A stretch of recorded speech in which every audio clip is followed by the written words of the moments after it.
Video' recording কৰি লৈ যিমান চৰকাৰী ভূমিত বাস কৰি থকা লোক আছে সকলোকে মেডি পট্টা বিজেপি দলে হাতত তুলি দিব।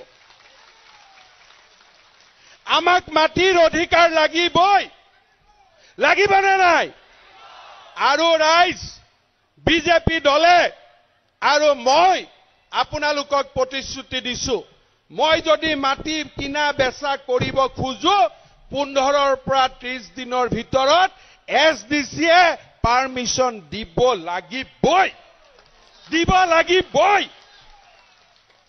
আৰু আজিয়ে মই ইয়াৰ এছডিচি সকলক আজিয়ে মই কৈ দিছো যে হাগ্ৰামাৰ দিন গুচি গল, যিমান মাটি কিনা বেচা কৰাৰ পাৰমিশন এছডিচি অফিসত পৰি আছে আজিৰ পৰাই সাফ কৰা আৰম্ভ কৰক।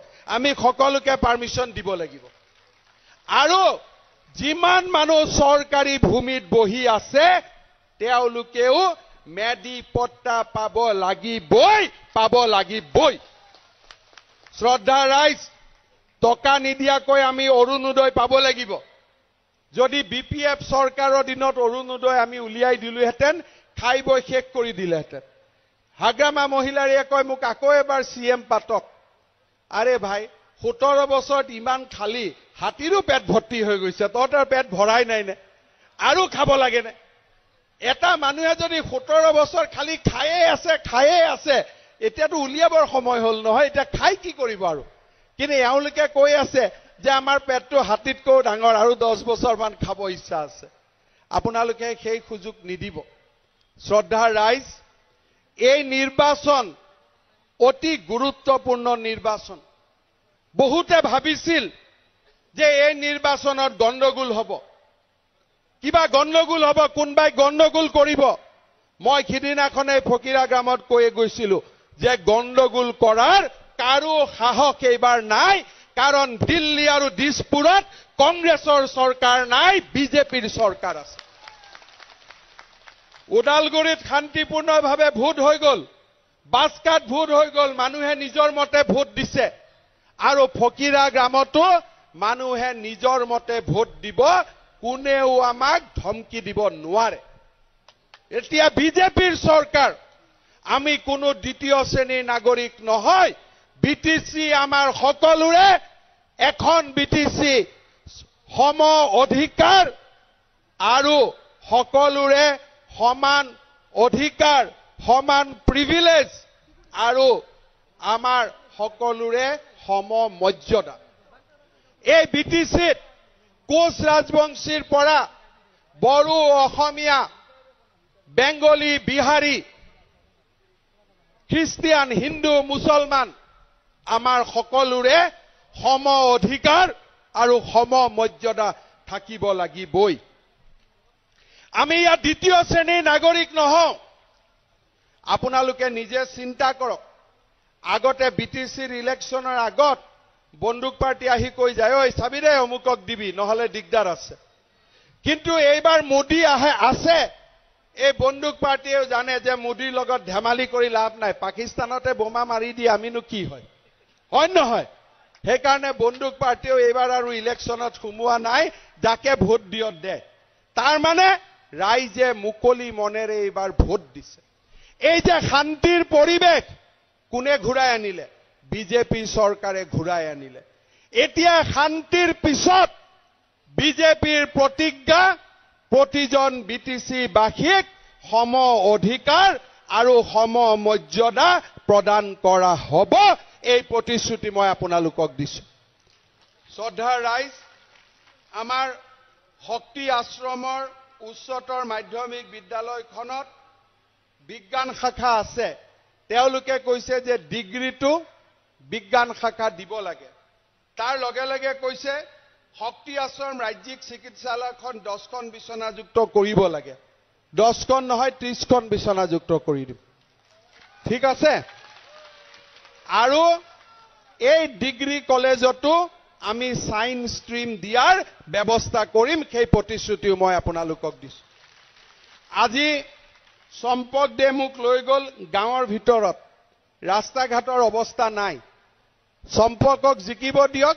প্ৰথম বছৰতে আমি 100 কিলোমিটাৰ পকী ৰাস্তা অকল ফকিৰা গ্ৰামতে আমি বনাম সেই প্ৰতিশ্ৰুতি মই আপোনালোকক দিছো আৰু আমাৰ ইয়াত ইমান ডেকা লৰা মোৰ লগত মটৰচাইকেল দি গল ইয়াত বহুত ডেকা লৰা আছে ভাল লাগিলে তেওঁলোকৰ কাৰণে 10 কোটি টকা খৰচ কৰি এখন ষ্টেডিয়াম আমি ফকিৰা গ্ৰামত বনাম সেই প্ৰতিশ্ৰুতি মই আপোনালোকক দিছো 16,000 পৰিয়ালে অৰুণোদয় আঁচনি পাব 830 টকা বেংক একাউণ্টত আহিব মহিলাসকলে 25,000 আৰু 50,000 আত্মসহায়ক গোটৰ ধন পাব ঠিক তেনেদৰে যুৱক যুৱতীসকলকো আমি স্বয়ং আঁচনিৰ মাজলৈ লৈ আহিম যাতে তেওঁলোকেও ক্ষুদ্ৰ ব্যৱসায় কৰিবৰ বাবে চৰকাৰৰ পৰা 50,000 টকা পাব পাৰে তাৰ লগে লগে ইয়াৰ 30খন বেডেড হস্পিটালে হওক তাৰ মোৰ আৰু এটা মই অৰূপক কৈছো যিহেতু ফকিৰা গ্ৰাম ডাঙৰ সমষ্টি এই কলেজখনক ডিগ্ৰী দিয়াৰ লগে লগে আৰু এখন ভাল স্থানত মই আপোনালোকক কোকৰাঝাৰ গভৰ্ণমেণ্ট কলেজৰ দৰে এখন ফকিৰা গ্ৰাম গভৰ্ণমেণ্ট কলেজ আপোনালোকক মই দিম খুব সোনকালে এই কামখিনি হৈ যাব যাতে আমি ৰাইজে উন্নতিৰ জখলালৈ যাব পাৰো নতুন দিগন্ত আমি দেখা পাব পাৰো কাল ৰাত্ৰি নাথাকিব আকৌ নতুন প্ৰভাত হ'ব 86 চনৰ আগত আমাৰ যি পৰিবেশ আছিল সেই পৰিবেশ আমি আকৌ এবাৰ ঘূৰাই আনিব লাগিব বড়ো আন্দোলনৰ আগত এই বড়ো ভূমিৰ যেনেকুৱা অৱস্থা আছিল তেনেকুৱা অৱস্থালৈ আমি ঘূৰি আহিব লাগিব যাতে কোনো মানুহে কাৰো ওচৰত শোষিত আৰু বঞ্চিত হ'বলগীয়া নহয় শ্ৰদ্ধাৰ ৰাইজ আপোনালোকক মই ধন্যবাদ জনাইছো যে এই দীঘলীয়া নিৰ্বাচনী প্ৰচাৰ যোৱা মাৰ্চ মাহতে মনোনয়ন হৈছিল প্ৰায় 10-11 মাহ ধৰি অপেক্ষাৰ অন্তত অহা পৰখি বিটিচিত নিৰ্বাচন হ'ব এই দীঘলীয়া সময়ত সম্পক দে মন্দিৰ মছজিদ বিভিন্ন স্থানত গৈ আপোনালোকৰ পৰা আশীৰ্বাদ ললে দুৱা ললে তেওঁ বিভিন্ন স্থানত আপোনালোকৰ লগত গল ওচৰত গল আনকি ফকিৰা গ্ৰাম বজাৰত যেতিয়া জুই জ্বলিছিল তেতিয়াও মোক প্ৰথম ফোন কৰি খবৰ দিছিলে অৰূপ দে সদায় দুখীয়া মানুহৰ কথা তেওঁ মনত ৰাখে খুব ভাল লৰা আৰু মই নিশ্চিত যে ইয়াৰ ভৱিষ্যত আৰু ভাল হ'ব যদি আপোনালোকে এবাৰ পঠাই দিয়ে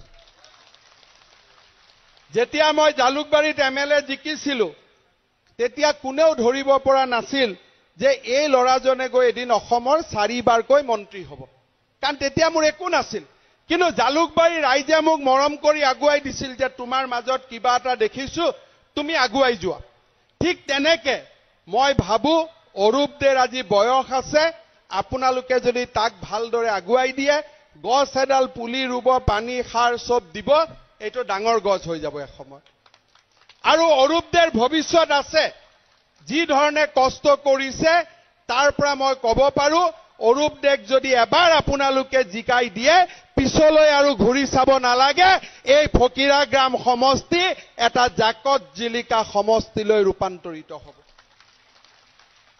বিটিচিত আমি বহুবিলাক নতুন কাম কৰিব খুজিছো ম্যাদী পট্টাৰ পৰা আৰম্ভ কৰি আমাৰ ভেঞ্চাৰ স্কুলৰ ক্ষেত্ৰত নৰম পন্থাৰে নিড বেছ ভিত্তিত আমি বিটিচিৰ স্কুলবিলাক প্ৰাদেশিকৰণ কৰিব খুজিছো আৰু এনেকুৱা আমাৰ মনত বহুত সপোন আছে আপোনালোকে মাত্ৰ আশীৰ্বাদ কৰিব আজি আমি কোকৰাঝাৰতো গৈছিলো কোকৰাঝাৰত আমাৰ কেণ্ডিডেট কোনো নাছিলে কিন্তু কোকৰাঝাৰতো আমি পদযাত্ৰা কৰিছো ৰাইজক এটাই অনুৰোধ কৰিছো যে আপোনালোকে বিপিএফক ভোট নিদিব আৰু য'ত বিজেপিৰ কেণ্ডিডেট নাই তাত আপোনালোকে বিবেক ভোট দিয়ক কিন্তু বিপিএফক নিদিব আৰু এনেকুৱা প্ৰাৰ্থীক ভোট দিয়ক বিবেক ভোট দিয়ক যিজনে বিজেপিৰ লগত লগ লাগি ভৱিষ্যতে কাম কৰিব পাৰিব আমি কোনো দলৰ নাম কোৱা নাই কোনো পাৰ্টিৰ নাম কোৱা নাই কিন্তু ৰাইজক আমি কৈছো যে বিপিএফক বাদ দি এজন যোগ্য প্ৰাৰ্থীক আপোনালোকে ভোট দি জয়যুক্ত কৰক ওদালগুৰি আৰু বাস্কাত বিজেপিয়ে প্ৰায় 14টা মান সিট অলৰেডি জিকি গৈছে গভৰ্ণমেণ্ট কৰিব লাগে 20টা সিট মই ভাবো যে ফকিৰাগামকে ধৰি এই দ্বিতীয় পৰ্যায়ত আমি আৰু 7-8টা সিট পাই যাম আৰু এককভাৱে বিজেপিয়ে কোকৰাঝাৰত বিটিচিত চৰকাৰ গঠন কৰিব তাত মোৰ কোনো সন্দেহ নাই শ্ৰদ্ধাৰ ৰাইজ আজি আমি দীঘলীয়া নকৰো আপোনালোকক মই আকৌ লগ পাম ভাল কৰি আহিম যিকেইটা কথা মই প্ৰতিশ্ৰুতি দিছো গোটেই কেইটা আখৰে আখৰে মই পালন কৰিম আপোনালোকে মাত্ৰ সম্পক দেক আশীৰ্বাদ কৰিব সম্পক এটা সেৱানী এনে সব ৰাইজত ভোট দিব কোনখানে পদ্মচিনৰ মাছখানে হয় নহয় সকলোৱে এটা হাত এজনো নৰখিব সকলোৱে হাত চাপৰিব যে আশীৰ্বাদ দিব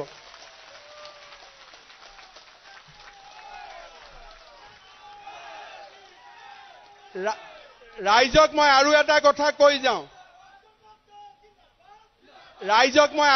কথা কৈ যাওঁ যে আমাৰ ৰাজু বৰ্মনৰ লগত কোনো দুশ্মনী নাই তেওঁৰ কোচ ৰাজবংশী ছাত্ৰ সন্থা মোৰ লগত আহিছিলে মই আলোচনাও কৰিছো ভাল লৰা মোৰ আপত্তি নাই কিন্তু আজি যদি আমি ৰাজু বৰ্মনক ভোট দিওঁ ভোটটো ফালাফালি হলে বেলেগ জিকি যাব হয় নহয় সেইকাৰণে ৰাজু বৰ্মনৰ ভৱিষ্যত আছে পিছত আমি তাকো চাম কিন্তু এইবাৰ ভোটটো কোনখানে পদ্মশীলৰ মাছখানে এইবাৰ ভোটটো ক'ত পদুম চিনত পদুম ফুলৰ পাহি পাহি